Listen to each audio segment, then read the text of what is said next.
Think about the idea that what we do depends upon how we feel about what we know. Hi, I'm JD Taylor. I'm the principal consultant and coach at Crucial Transformations and the author of Tailored Tips.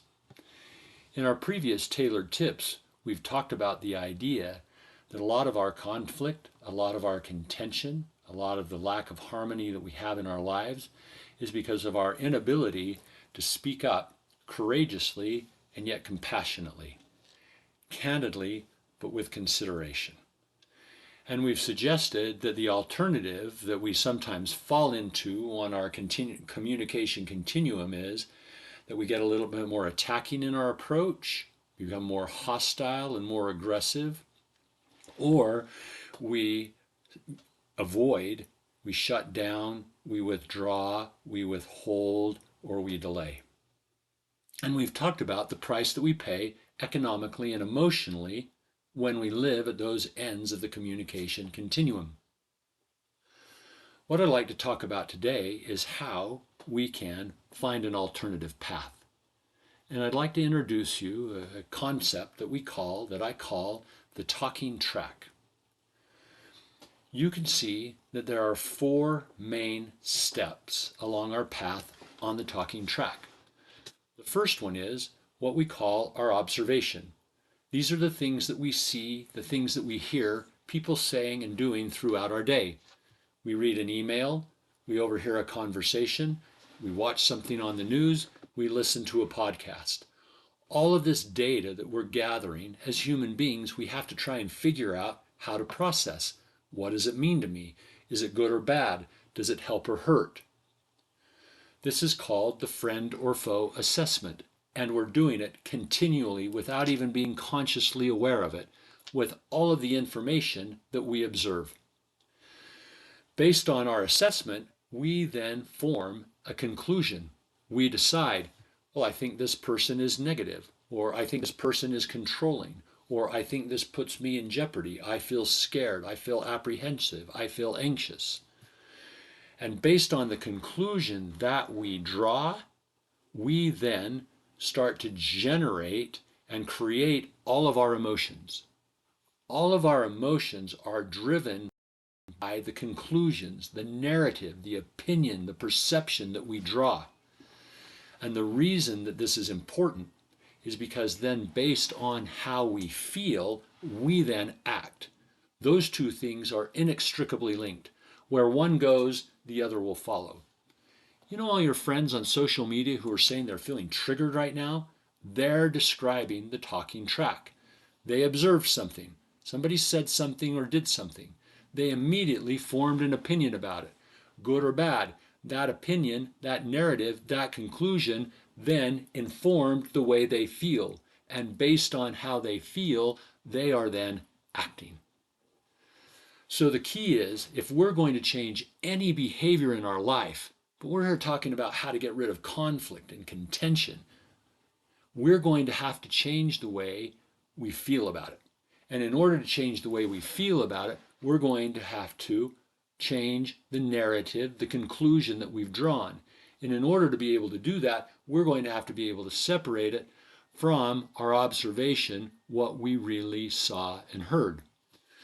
Let me walk you through an example of how quickly we go through the talking track and the price we pay when we get our conclusion wrong.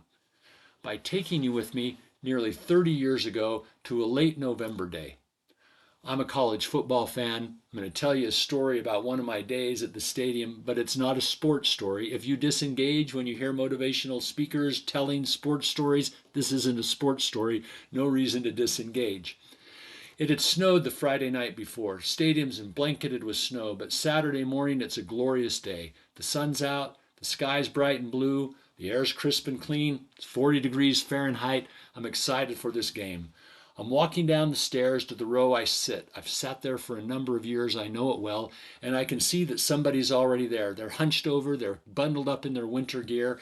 And they seem to have some contraption in their hand that they're working with. They're scooping, working with the snow and removing it from the seats next to mine. And they're taking the excess snow and piling it on my seat. I know my seat well. I'm counting it off. Hey, wait, that's my seat with all that snow on it. That's my observation. Immediately, I form a conclusion. Who does this person think they are? What are they trying to do? They're trying to make their situation more comfortable at my expense. Those aren't my favorite type of people. If that's the conclusion I draw, there is only one set of emotions or feelings that interpretation is going to generate. I'm going to start feeling taken advantage of, combative, argumentative, confrontational, upset. And if that's the way I'm feeling when I step into the row and tap the person on the shoulder and they stand up, it is inevitable. It has already been decided what I'm going to say or do next. And I'm not very proud to report it, but I'll tell you, I launched into this angry rant. Who do you think you are? What do you think you're doing? How did you think you could get away with this? Don't you know who I am? I get it that that's mortifying behavior for most of the people on the planet. And it's indefensible. It's inexcusable. I know that. I'm in the middle of this angry attack when out of the corner of my eye, I see someone walking across the row towards us. It's my colleague from work, Peter. Peter done a phenomenal thing that week at work to reward and recognize that. I given Peter tickets to the game. I'm thinking, this is great. By the time Peter gets here, between the two of us, we ought to be able to destroy this guy. Right as Peter walks up to us, looks at me, points to the guy, and says, "So JD, have you met my dad?"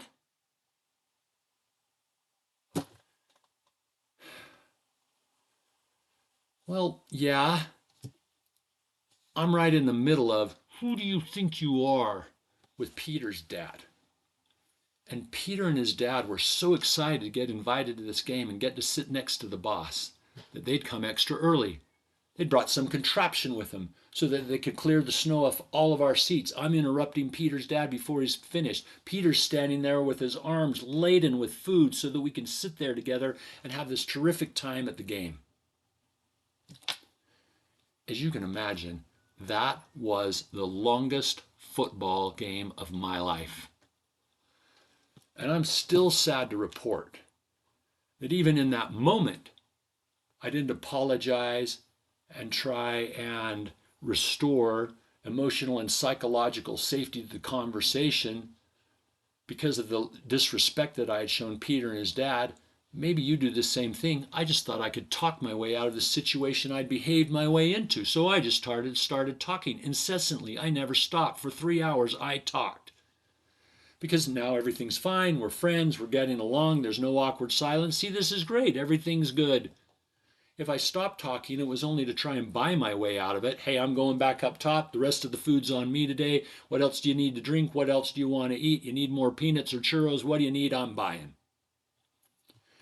It took me years to rebuild, to restore, to revitalize, to repair the relationship I ruined that day that fast as I walked down the stairs to my seat. Peter and I managed to work together for another 4 or 5 years. It was just never quite the same. And when Peter left the organization, he destroyed me, rightfully so, justifiably, in his exit interview. Then I had to explain myself to HR. My reputation with my friends in the C-suite was damaged. Here's what I want you to think about. Just a couple of years ago, I was back up on campus, this time for a basketball game. It was halftime. I was hungry. I was going to go get something to eat. I stepped out of the portal where I sit, looking to either side to decide which way to go. And as I turned to the right, out of the next portal down stepped Peter. At this point, I haven't seen Peter for over 25 years. And in a moment when what I really would have liked to have been able to do was call out his name and get his attention and greet him, find out where he was working, how's his family, how's his dad. Instead, I had this overwhelming feeling to just escape, to run away. And so I fled. I ran back to my seat. I planted myself in my seat, and I was the last person to leave the arena that day. I waited until everybody had left before I got out of my seat and walked out, because I didn't want a chance bumping into Peter.